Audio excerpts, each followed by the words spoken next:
إن الحمد لله نحمده ونستعينه ونستغفره ونعوذ بالله من شرور أنفسنا ومن سيئات أعمالنا. من يهده الله فلا مضل له ومن يضلل فلا هادي له. وأشهد أن لا إله إلا الله وحده لا شريك له وأشهد أن محمدًا عبده ورسوله.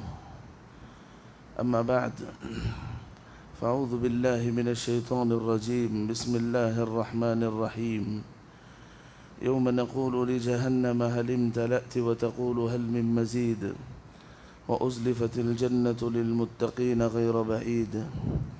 هذا ما توعدون لكل أواب حفيظ من خشي الرحمن بالغيب وجاء بقلب منيب. ادخلوها بسلام ذلك يوم الخلود لهم ما يشاءون فيها ولدينا مزيد. يا أيها الذين آمنوا اتقوا الله حق تقاته ولا تموتن إلا وأنتم مسلمون. يا أيها الذين آمنوا اتقوا الله وقولوا قولا سديدا يصلح لكم أعمالكم ويغفر لكم ذنوبكم ومن يطع الله ورسوله فقد فاز فوزا عظيما. يا أيها الناس اتقوا ربكم الذي خلقكم من نفس واحدة وخلق منها زوجها وبث منهما رجالا كثيرا ونساء واتقوا الله الذي تساءلون به والأرحام إن الله كان عليكم رقيبا. قال الله عز وجل: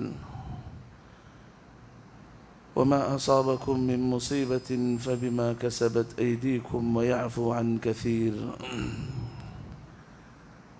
محترم و مکرم بزرگان دین، ملت اسلامیہ کے نوجوانوں، پردہ نشین خواتین اسلام اور پیارے بچوں، اللہ رب العالمین کا بے پناہ شکر و احسان ہے کہ رب العزت نے میرے اور آپ کی زندگی کو اس کی بندگی کے لیے منتخب فرمایا۔ یہ میرے اور آپ کی زندگی میں اللہ رب العالمین کی طرف سے سب سے بڑا انعام ہے کہ انسان کو جس مقصد کے لیے پیدا کیا، اس مقصد کو اللہ رب العالمین اپنے فضل سے پورا کرنا، عطا کیا جانا، انسان کی زندگی میں اللہ کی جانب سے سب سے بڑا انعام ہے۔ حضرات، ایک مومن کی صبح و شام اسی توحید پر، اسی توحید کے ذریعے اور اسی توحید کی وجہ سے شروعات ہوتی ہے۔ علامہ شیخ صالح عثیمین رحمہ اللہ اپنی کتاب القواعد المثلیٰ میں یہ بات لکھتے ہیں کہ ایک مومن کی صبح کفر کے انکار اور توحید کے اقرار سے شروع ہو کر اور اس کی رات اسی توحید کے اقرار اور کفر سے انکار کرتے ہوئے ختم ہوتی ہے۔ بتایا کیسے؟ کہا ایک مومن کی صبح وہ فجر کے لیے اٹھتا ہے تو اللہ رب العالمین کے لیے وہ فجر سے پہلے 2 رکعات نماز ادا کرتا ہے، جسے سنت الفجر کہتے ہیں۔ کہا اللہ کے نبی صلی اللہ علیہ وسلم اس 2 رکعات سنتوں میں خاص طور سے 2 سورتوں کی تلاوت کرتے تھے۔ پہلی رکعت میں اللہ کے نبی صلی اللہ علیہ وسلم سورۃ الکافرون کی تلاوت کرتے، جس میں اللہ رب العالمین یہ اعلان کرتا ہے مومن بندوں کی زبانی: قل یا ایہا الکافرون، اے کافروں، لا اعبد ما تعبدون، جس چیز کی تم عبادت کرتے ہو ہم مومن ہیں، ہم اس کی عبادت نہیں کرتے۔ یہ شرک سے برات، شرک سے بیزاری، شرک سے دوری، شرک کا انکار، کفر کا انکار پہلی رکعت میں۔ جب انسان کفر کو انکار کرتا ہے شرک کو انکار کرتا ہے تو لازمی طور پر یہ ضروری حق بنتا ہے کہ وہ کس کی عبادت کرتا ہے، وہ اعلان بھی کرنا پڑتا ہے۔ تو دوسری رکعت میں کھڑے ہو کر کہتا ہے قل هو اللہ احد، میں اللہ صرف اکیلے رب کی اور تنہا رب کی عبادت کرتا ہوں، اور رب وہ ہے جو بے نیاز ہے، توحید کا اعلان کرتا ہے۔ اور سبحان اللہ، جب انسان شروعات کفر کے انکار اور توحید کے اقرار سے کرتا ہے تو اسی مومن اور اسی توحید پرست کی شام یا رات کیسے ہوتی ہے؟ شریعت نے کہا کہ ایک مسلمان اس کے آخری نماز اجعلوا آخر صلاتکم مترا، کہ انسان کی آخری نماز یا سونے سے پہلے جو نماز پڑھتا ہے وہ وتر کی نماز ہونی چاہیے۔ سبحان اللہ، اس وتر کی نماز میں بھی یہی کہا گیا کہ لوگو تم پہلی رکعت اگر 3 رکعتیں پڑھ رہے ہو، پہلی رکعت میں سورہ اعلیٰ کا جو ہے ورد کرو، پڑھو، دوسری رکعت میں یہی کفر سے برات، کفر سے انکار، انکار، شرک سے بیزاری، اور تیسری رکعت میں قل هو اللہ احد، توحید کا اعلان کرو۔ تو مطلب یہ ہوا کہ اسی توحید سے صبح اور اسی توحید سے ایک مومن کی رات اور شام ہوتی ہے۔ تو یہی ایک مومن کا شیوا ہونا چاہیے کہ اس کی صبح و شام توحید پر گزرے، ایک اللہ کی عبادت کرتے ہوئے گزرے، معبودان باطلہ کو انکار کرتے ہوئے گزرے، اللہ کے الوہیت کا اعلان کرتے ہوئے گزرے، اللہ کی ربوبیت کا اقرار کرتے ہوئے گزرے، اللہ کے اسماء و صفات کو اپنے دل میں بسا کر اس پر یقین رکھتے ہوئے گزرے۔ یہ مومن کا شیوا اور یہ مومن کی علامتوں میں سے ہے۔ حضرات، واللہ یہ میری اور آپ کی زندگی میں سب سے بڑا انعام ہے۔ آپ تھوڑا نظریں اٹھا کر دیکھیں، آپ دنیا کی طرف دیکھیں، یہ دنیا جسے آج سب سے بڑا مالدار ہونے کا حق دیتی ہے، بڑے بڑے مالدار، بڑے بڑے سائنسدانوں کو، بڑے بڑے جو ہے مہندسین کو، اللہ کی قسم جن کو لوگ کہتے ہیں بہت زیادہ ہوشیار لوگ ہیں، ایسے ہوشیار لوگوں کو ہم نے جانوروں کے سامنے سجدہ کرتے دیکھا۔ یہ اللہ کی نعمت ہے۔ رب العالمین نے پتھروں سے نجات دی، حجر سے، شجر سے، گندگیوں سے، شرمگاہوں سے نجات دے کر ایک رب کے سامنے سجدہ کرنے کی مجھے توفیق دی۔ اٹھاؤ، ہاتھ اٹھاؤ، اللہ کا شکر ادا کرو، سجدے میں جاؤ، اللہ کا شکر ادا کرو۔ جب بھی یاد آ جائے، جب بھی کافروں کو دیکھو پتھروں کے سامنے سجدے کر رہے ہو، زبان شکر گزاری میں جو ہے چلنے لگ جائے، آنکھوں میں سے آنسو نکل جائے، اگر لوگوں کو دیکھے جو ہے وہ درختوں کے سامنے جھکے ہوئے، حتیٰ یہ شرمگاہوں کے سامنے جھکے ہوئے، تم اللہ کا شکر اس وقت ادا کرتے رہو۔ رب العالمین اس شکر کی گزاری کی وجہ سے انسان کو توحید پر رکھے گا، ثابت قدم رکھے گا۔ حضرات، ایک انسان جب اس کی زندگی میں توحید آ جائے، توحید کی نعمت اگر آ جائے تو ایک لازمی چیز ہے، وہ انسان اللہ کی طرف سے آزمایا جائے گا، اللہ کی طرف سے امتحان میں وہ مبتلا ہوگا۔ کل نفس ذائقۃ الموت ونبلوکم بالشر والخیر فتنہ وإلینا ترجعون، اللہ رب العالمین کا قانون ہے۔ اللہ رب العالمین بذریعے شر، بذریعے تکلیف، بذریعے نعمتیں اللہ رب العالمین امتحان لینا چاہتا ہے، امتحان اور ایگزام سے گزارنا چاہتا ہے۔ کیوں؟ کون اللہ رب العالمین دیکھنا چاہتا ہے کون نعمتیں پا کر جو ہے اللہ کا شکر ادا کرتا ہے، کون آزمائشوں کے بعد نکھرتا ہے اور کون آزمائشوں کے بعد بکھرتا ہے۔ رب العالمین یہ آزمانا چاہتے ہیں۔ حضرات، آزمائشیں کئی وجہ سے آتے ہیں، مصیبتیں، پریشانیاں جو ہے اللہ رب العالمین کے جانب سے ہی ہے، لیکن کئی وجوہات سے آتے ہیں۔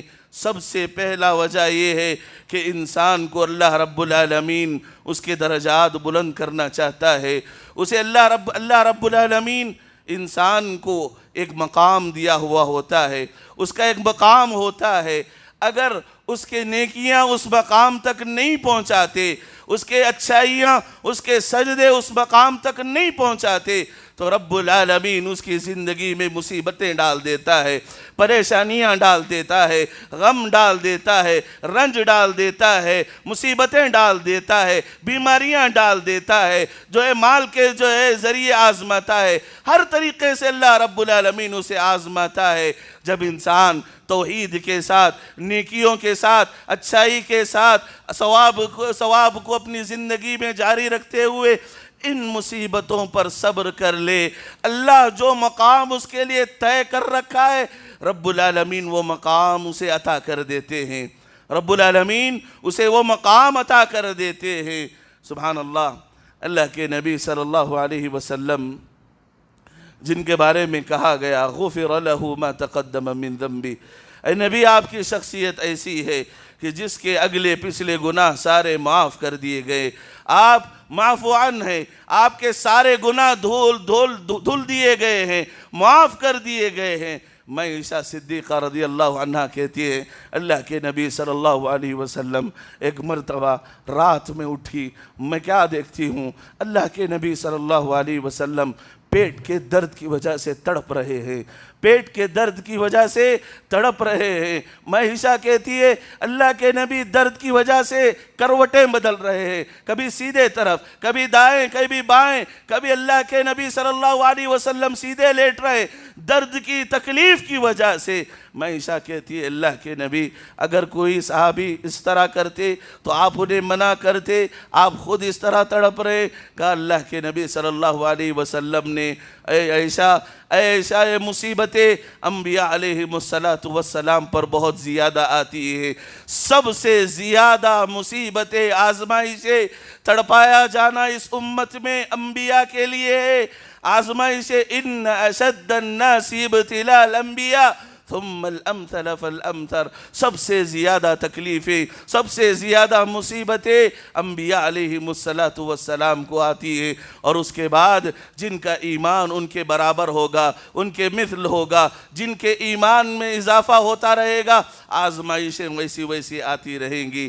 اللہ کے نبی صلی اللہ علیہ وسلم جب ایک مرتبہ بقیع سے واپس آئے تو کہا عائشہ سے وارأسا، اے عائشہ مجھے سر میں درد ہو رہا ہے، مجھے سر میں درد ہو رہا ہے اتنی شدت سے، اگر اس درد کو مدینے میں باڑ دیا جائے تو سارا مدینہ جو ہے سر کے درد سے جو ہے تکلیف سے جو ہے چیخ اٹھے گا۔ یعنی ایک نہیں ڈبل درد اللہ کے نبی صلی اللہ علیہ وسلم کو ہوتا تھا۔ کیوں؟ اللہ کے نبی صلی اللہ علیہ وسلم چونکہ معاف کر دیے گئے، اللہ کے نبی گناہ اللہ کے نبی کے نہیں تھے، یہ آزمائشیں کیوں؟ یہی کہا کہ اللہ رب العالمین ان کو درجات بلند کرنا چاہتا ہے، ان کے درجات کو اللہ رب العالمین بلند کرنا چاہتا ہے۔ تو سب سے پہلا آزمائش کا سبب جو ہے، ابتلاءات کا سبب، مصیبتوں کے آنے کا سبب یہی کہ اللہ رب العالمین انسان کو درجات میں بلندی عطا کرنا چاہتا ہے۔ اور دوسرا سبب جو میں نے آپ لوگوں کے سامنے سورہ شعراء کی آیت تلاوت کی، کہا وَمَا أَصَابَ مِن مُّصِيبَةٍ فَبِمَا كَسَبَتْ أَيْدِيكُمْ، جھوٹ بولو گے، نماز چھوڑو گے، والدین کی نافرمانی کرو گے، صلہ رحمی کرو گے، غیبتیں کرو گے، واللہ سلف صالحین کہا کرتے تھے میں اپنے گناہوں کا اثر ایک میری بیوی کے اندر بھی دیکھتا تھا، یہ بے زبان جانوروں کے اندر بھی میں میرے گناہوں کا جو ہے اثر دیکھتا تھا۔ نیک بیوی ہے، اچھی بیوی ہے، پتہ نہیں بغیر سبب کے جو ہے ناراض ہو جاتی ہے، روٹھ جاتی ہے، لڑائیاں چلنے لگتی ہے، حد تو یہ بے زبان جانور، میرے گناہوں کا اثر میں ان بے زبان جانوروں پر دیکھتا تھا۔ کہا وَمَا أَصَابَ مِن مُّصِيبَةٍ فَبِمَا كَسَبَتْ أَيْدِيكُمْ، جو بھی مصیبتیں لوگوں تم پر آتی ہیں، تم پر ٹوٹ پڑتی ہے، یہ نہ کہو کہ اللہ کی طرف سے، ہاں اللہ کی طرف سے، اسباب بھی تو دیکھو، کہا فَبِمَا كَسَبَتْ أَيْدِيكُمْ، تمہارے گناہوں کی وجہ سے، تمہارے کرتوتوں کی وجہ سے، تمہارے معصیتوں کی وجہ سے، تمہاری نافرمانیوں کی وجہ سے، تمہارے نماز چھوڑنے کی وجہ سے، تم اللہ کو چھوڑنے کی وجہ سے، جو ہے اللہ رب العالمین کو چھوڑنے کی وجہ سے یہ مصیبتیں آتی۔ اللہ کون ہے؟ وَيَعْفُو عَنْ كَثِيرٍ، رب تو ایسا رحمان ہے، رب تو رحیم ہے، تمہارے بہت سارے گناہوں کو معاف کر دیتا ہے، اس کی سزا نہیں دیتا، بلکہ کچھ جو ہے مصیبتوں کو جو نازل کرتا ہے یہ کچھ سزائیں ہیں، یہ بہت کم سزائیں ہیں۔ وَيَعْفُو عَنْ كَثِيرٍ، بلکہ رب العالمین بہت سارے گناہوں کو معاف کر دیتا ہے۔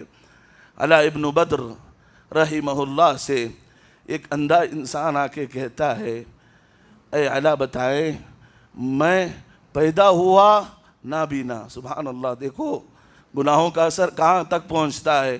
کہا اے علا ابن بدر میں پیدا ہوا نابینا، میں آنکھوں سے محروم پیدا ہوا ہوں۔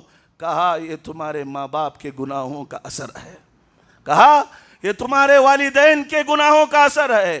واللہ ایک انسان رزق سے محروم کیا جاتا ہے۔ صحیح بخاری یا صحیح مسند احمد کی روایت ہے، ان العبد لیحرم الرزق بالذنب یصیبہ، انسان رزق سے محروم، جو نعمت ہے اللہ کا کھانا یہ نعمت ہے، صحت یہ نعمت ہے، اولاد یہ نعمت ہے، اگر گناہگار ہے تو رزق سے محروم کیا جائے گا، نوالے سے تڑپایا جائے گا، اولاد کے ذریعے آزمایا جائے گا، جو ہے اس کی دنیاوی نعمتوں کے ذریعے آزمایا جائے گا، رب العالمین چھین کے آزمائے گا۔ ان العبد لیحرم الرزق بالذنب یصیبہ، کہ ایک انسان آزمایا جاتا ہے، اس کے گناہوں کی وجہ سے وہ رزق سے محروم کر دیا جاتا ہے، رزق اس سے چھین لیا جاتا ہے۔ حضرات آج جب مصیبتیں آتی ہیں، آج جب پریشانی، اور یاد رکھے انسان کی زندگی میں ابتلاءات، آزمائشیں یہ لازمی حصہ ہے، یہ ضروری ہے کہ کسی بھی انسان جو آئے اس دنیا میں اسے مصیبتیں نہ آئے ناممکن ہے۔ کہا احسب الناس ان یترکوا ان یقولوا آمنا وهم لا یفتنون، جب یہ ایمان لا لیں گے، جب یہ اللہ کو اللہ کا اقرار کر لیں گے، اے لوگو تم ایسے ہی چھوڑ دیے جاؤ گے؟ نہیں، وَلَنَبْلُوَنَّ الَّذِينَ مِن قَبْلِكُمْ فَلَيَعْلَمَنَّ اللَّهُ الَّذِينَ صَدَقُوا وَلَيَعْلَمَنَّ الْكَاذِبِينَ۔ اللہ دیکھنا چاہتا ہے، اللہ جانچنا چاہتا ہے مصیبتیں آنے کے بعد کون سچا ہے اور کون منافق ہے، مصیبتیں آنے کے بعد کون سچا ہے کون منافق ہے، رب العالمین یہ دیکھنا چاہتا ہے۔ حضرات جب ہمیں معلوم ہوا کہ مصیبتیں 3 وجہ سے آتی ہیں، سب سے پہلے انسان کے درجات کو بلند کرنے کے لیے، سب سے پہلے کہا، دوسری چیز انسان کو مصیبتیں اور اکثر مصیبتیں اللہ رب العالمین اس کے گناہوں کی وجہ سے عطا کرتے ہیں، تیسری چیز انسان اللہ رب العالمین جانچنا چاہتے ہیں کہ مومن کون ہے منافق کون ہے، اسلام میں پختہ انسان مسلمان کون ہے اور منافق کون ہے۔ یہ 3 چیزوں کی وجہ سے اکثر مصیبتیں آتی ہیں۔ جب مصیبتیں لازمی ہیں تو اس کا حل کیا ہے؟ اسے دور کرنے کی کوششیں کیا ہونی چاہیے؟ قرآن کہتا ہے وَاسْتَعِینُوا بِالصَّبْرِ وَالصَّلَاةِ، اے مومنو تمہاری زندگی میں مصیبتوں کا آنا یقینی ہے، پریشانیوں کا آنا یقینی ہے، آزمائشوں کا آنا یقینی ہے، لہٰذا جب تمہاری زندگی میں مصیبتیں آ جائے، اللہ کہتا ہے دوسرے تیسرے کوئی ہے نہیں، اللہ کے کلام میں آیت موجود ہے، کہا اس کا حل کیا ہے، سلوشن کیا ہے، اس کا جو ہے حل کیا ہے، کہا وَاسْتَعِینُوا، اللہ سے مدد مانگو۔ کیسے؟ 2 چیزوں سے۔ یہ چیز آج میں جو خطبے کے لیے کھڑا ہوں، یہی میرا مقصد ہے کہ آج ہم مدد کے لیے دنیا والوں کو چلا رہے ہیں، چیخ رہے ہیں، پکار رہے ہیں۔ اللہ کہتا ہے مصیبتیں آؤ تو کیا کرے، مصیبتیں آئیں تو کیا کرے، کہا وَاسْتَعِینُوا، تم اللہ سے مدد مانگو۔ کن ذریعے سے؟ بالصبر، صبر کے ذریعے۔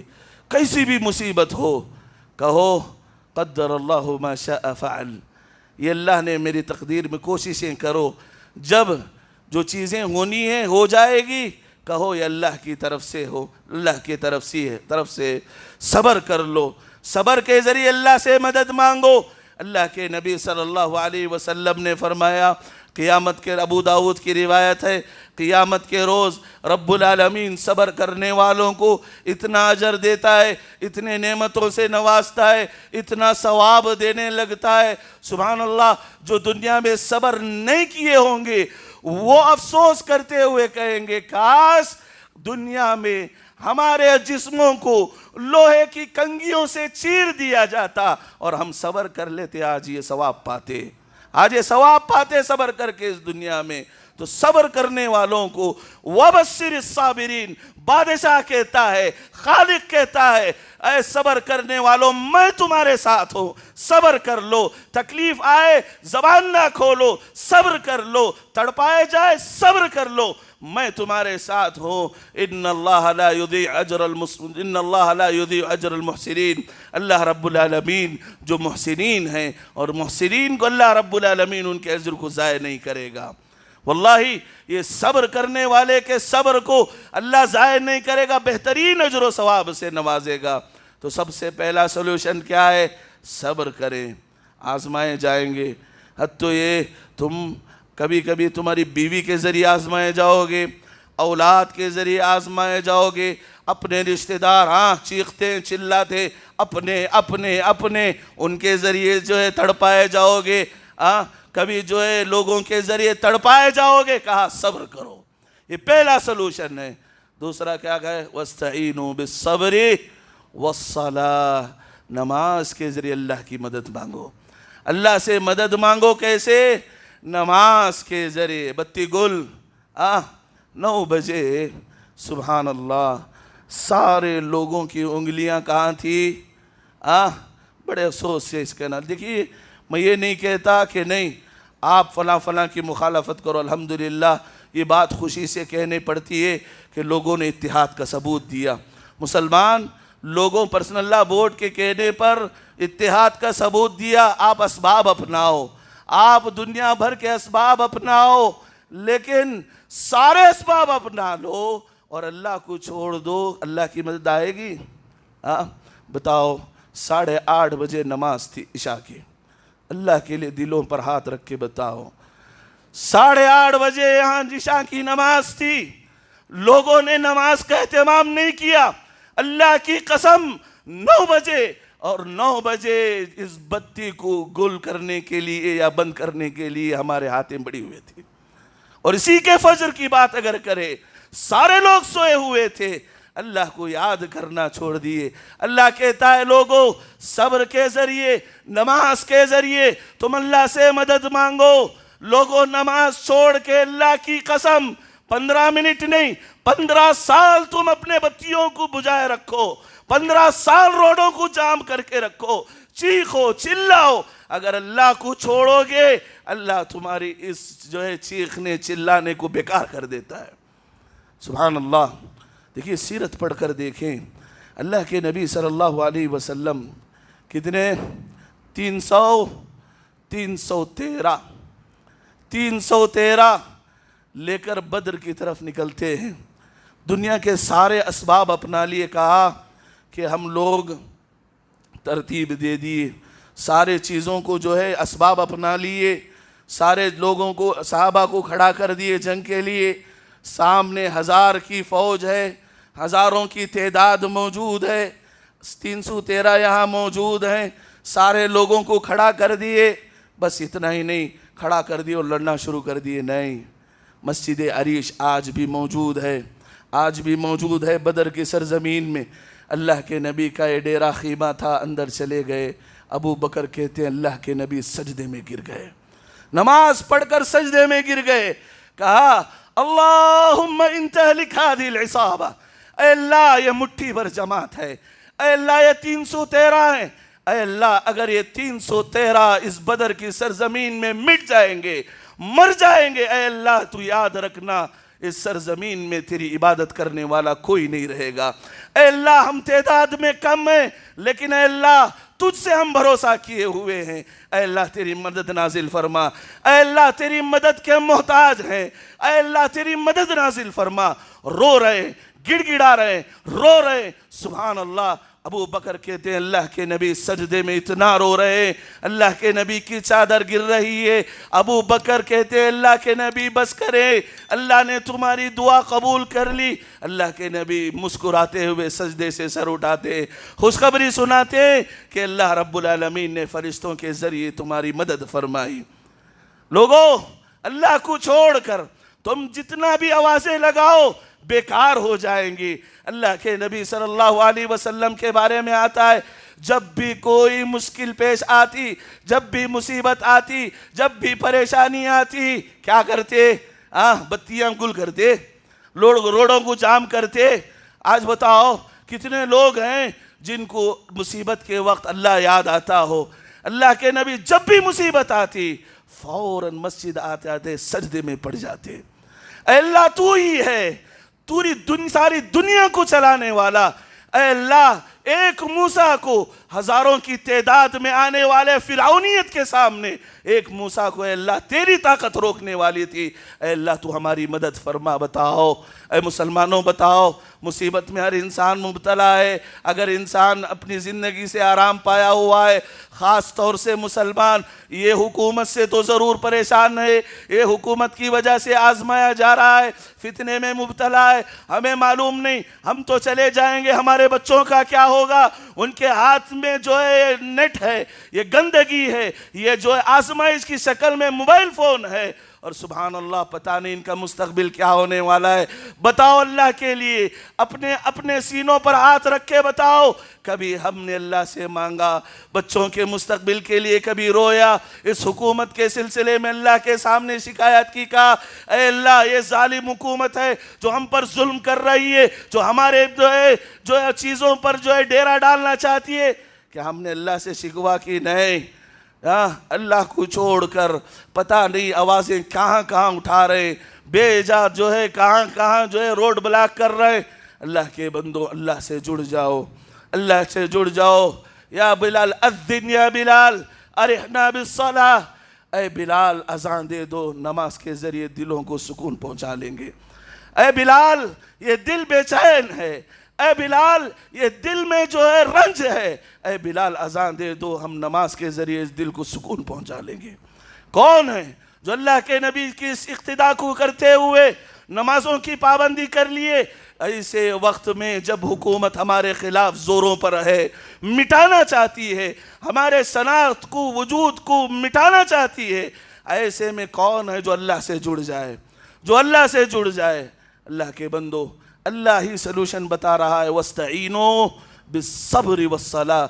دوسری تیسری بات بتائی نہیں، کہا صبر کے ذریعے اور نماز کے ذریعے تم اللہ سے مدد مانگو۔ اور اللہ نے یہ بھی کہا وَإِنَّهَا لَكَبِيرَةٌ، یہ سب کو نہیں ہوگا، یہ سب سے نہیں ہوگا۔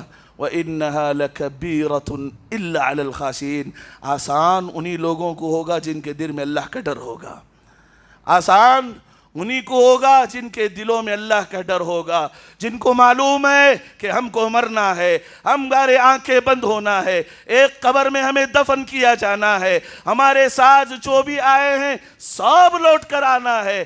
جو ہمارے سجدے ہوں گے، جو ہماری نیکیاں ہوں گی، جو ہمارے خیر ہوں گے، جو ہماری نمازیں ہوں گی وہ رہ جائیں گی، یہی باقی رہنے والی ہے۔ جسے یقین ہوگا اسی کے لیے یہ بھی آسان ہوگا، صبر اور نماز۔ اللہ کے لیے مصیبتوں کے آنے سے پریشان نہ ہو جائیں۔ مصیبتیں ضرور ہیں، کتنا بھی آرام سے گزرنے والا انسان ہو، سبحان اللہ۔ اللہ کے نبی صلی اللہ علیہ وسلم نے کیا کہا؟